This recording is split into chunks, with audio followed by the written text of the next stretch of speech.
네, 히든글로벌로 이어가 보도록 하겠습니다. 외신 속에 숨겨진 한국 기업들 이야기 함께 나눠볼 텐데요.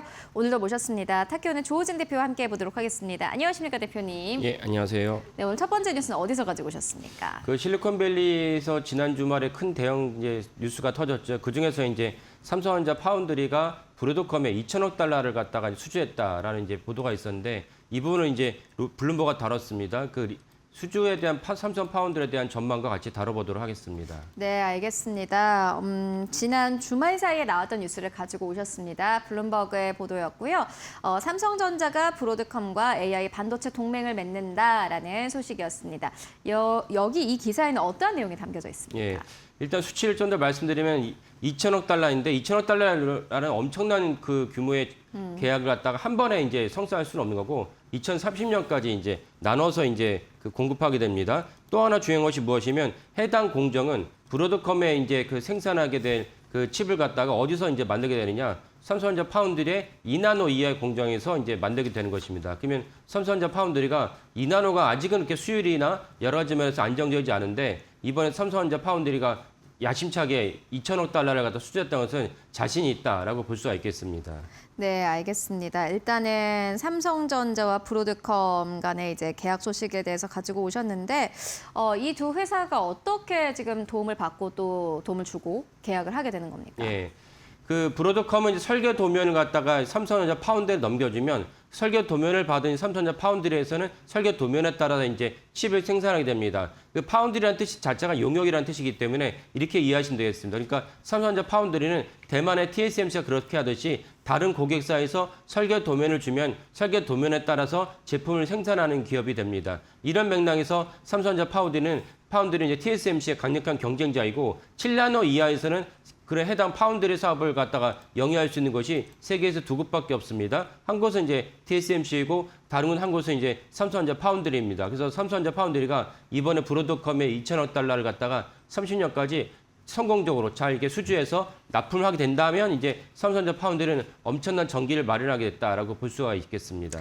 네, 알겠습니다. 그럼 첫 번째 키워드 바로 열어보도록 하겠습니다. 키워드 열어보면요. 삼성전자의 경쟁력이라는 키워드입니다. 이게 이제 굉장히 다른 의미로 읽힐 수 있을 것 같은데 삼성전자가 수율을 개선하면 아마 지금 할 수 있는 게 워낙 많은 기업이기 때문에 그만큼 기대감도 커질 수밖에 없는 상황이고 수율 문제는 어떻게 보세요? 예, 그 부분이 사실은 이번에 환호만 하기에는 수율이라는 어떤 강력한 어떤 그 적이 있기 때문에 이걸 우리가 짚어봐야겠습니다. 왜냐하면 2021년에 삼성전자 파운드리가 수율이 15%였습니다. 처참한 수준이죠. 15%라는 거는 예를 들면 100%에 해당하는 완제품을 만들어야 되는데 거기서 그 85%를 버렸다는 것입니다. 그러면 사실은 안 만들면 못하다. 50%는 이제 거의 이제 그 마지노선을 볼 수 있고 그것만 갖고는 할 수 없고 최소한 60 내지 70% 정도는 수율이 나와야지 실제로 기업에 대한 가치답게 이제 제품을 생산해서 시장에 팔 수가 있는데 21년에 15% 너무 처참했습니다.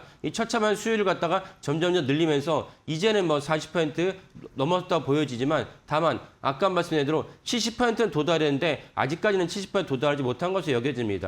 이런 관점에서 이번에 이제 브로드컴의 2천억 달러는 실질적으로 삼성전자가 70% 수율을 특별히 아까 말씀드린 대로 이 4나노나 6나노가 아닌 2나노는 아직도 불안정한데 2나노에서 수율을 갖다 70%를 도달할 수 있을지가 관건이라고 여겨집니다. 네, 그리고 이제 이번 주에 삼성전자 확정 실적 발표가 있는데 파운드리에 대한 기대감은 크게는 없는 것 같아요. 다만 이번에 컨퍼런스 콜에서 파운드리와 관련된 이야기가 좀 나오지 않겠느냐라는 기대감은 나오고 있는 상황입니다. 2분기 파운드리 쪽 어떻게 보세요? 예.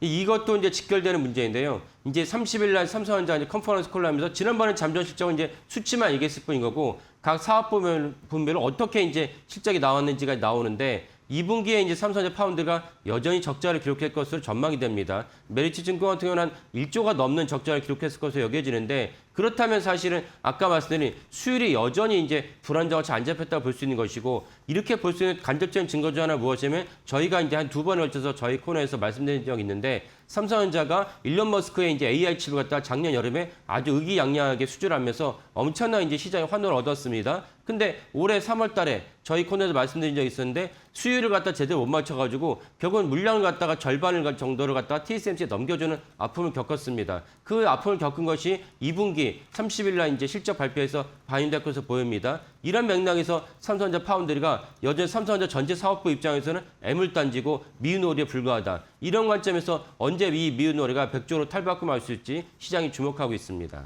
네, 알겠습니다. 그렇다면은 이제 앞으로 좀 기대해 볼 수 있겠다라는 생각이 드는데요. 사실 이제 삼성전자가 지금까지는 약간 뭐 파운드리 쪽에서 큰 역할을 하지 못하고는 있었지만은 TSMC 쪽에 워낙 물량이 많이 들어가다 보니 그 이제 물량을 다 받지 못하는 TSMC 덕분일까요? 어쨌든 간에 삼성전자도 좀 수혜를 받을 수 있지 않을까 하는 기대감은 나오고 있는 상황입니다. 어떻게 보세요? 예.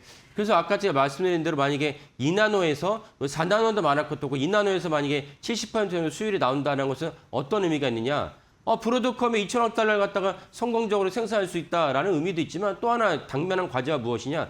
HBM4는 이제는 삼성전자가 HBM4는 많은 분들이 인지하시겠지만 D램을 갖다가 이제 12장을 쌓습니다. 12장 쌓으면 그 밑에 베이스다를 연결해야 되는데 예전에는 이제 엔비디아 납품하는 이제 HBM 같은 경우는 삼성전자나 SK하이닉스나 마이크론이나 다 D램을 연결한 것까지 하고 근데 이걸 갖다가 이제 대만 넘긴 다음에 대만은 TSMC에서 베이스다이를 만들어서 받은 이제 그 D램의 적층을 갖다가 베이스다이랑 연결한 다음에 완제품으로 시장에 판매하게 됩니다. 근데 삼성전자는 D램을 잘 만드는데 D램을 만들었을 때 아무 문제가 없어요. 근데 대만의 TSMC 넘겨서 베이스다이를 갖다 조립하기만 하면은 에러가 생기는 거예요. 그래서 엔비디아에 납품을 못했거든요. 이런 맥락에서 만약에 삼성전자 파운드리가 뭐 이번 분기까지 어쩔 수 없지만 이제는 수율을 갖다 70%까지 올렸다. 그러면 이제 아까 말씀드린 베이스다이랑 D램의 적층을 갖다 연결하는 것도 성공적으로 완성했기 때문에 그러면 HBM4에서는 적어도 삼성전자 이제는 반전의 계기를 만들 수 있다라고 여겨집니다. 그래서 이번에 30일 컨퍼런스 콜에서도 아마 이 문제가 집중적으로 다뤄질 텐데